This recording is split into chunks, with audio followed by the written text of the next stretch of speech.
మరి కావ్య గారికి ఈ వరంగల్కున్న సంబంధం ఏంటి? కావ్య నజరుద్దీన్ వారి అత్తగారు గుంటూరు.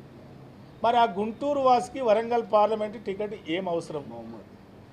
మరి దయచేసి మహమ్మద్ కావ్య నజరుద్దీన్ ఎందుకు ఇక్కడ ఈ ప్రజలు ఓటు వేయాలి?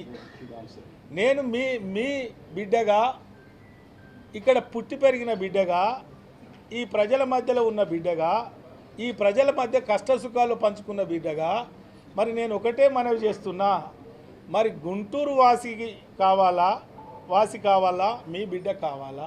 నేను మా డాడీ చిన్నగా 94లో ఎమ్మెల్యే అయినప్పుడు 7th క్లాస్లో ఉన్న ఆయన ఉన్నాడు. ఆ ఫోటోలు కూడా ఉన్నాయి మా దగ్గర. అట్లాంటి మీ కళ్ళ ముందుకు పెరిగిన బిడ్డ నేను వరంగల్ వాసిని కాకుండా గుంటూరు వాసిని ఎట్లయినా. ఇంకొకటి, నేను ముస్లింని పెళ్లి చేసుకున్నంత మాత్రాన నా కులం మారుతుంది, మతం మారుతుంది. నేను స్పెషల్ మ్యారేజ్ యాక్ట్ ప్రకారం పెళ్లి చేసుకున్నాను. దాంట్లో ఉన్న రాజ్యాంగం కల్పించిన హక్కు ఏంటంటే ఎవరి రిలీజన్ వాళ్ళు పాటించవచ్చు. ఆ విధంగా నేను ముందుకెళ్తున్న జీవితంలో. కానీ నేను ఎటువంటి వేరే పనులు చేయలేదు. నేను రైతుల భూములు లాక్కోలేదు, భూ కబ్జాలు చేయలేదు, దందాలు చేయలేదు, తన మన భేదం లేకుండా అన్యాయం చేయలేదు, అక్రమాలు చేయలేదు. మొన్ననే ఓడిపోయినావు కదా, ఓడిపోయి కూడా 3 నెలలు అయితే లేదు. నువ్వు ఏ ధైర్యంతో మళ్ళీ లోక్సభకు వస్తున్నావు?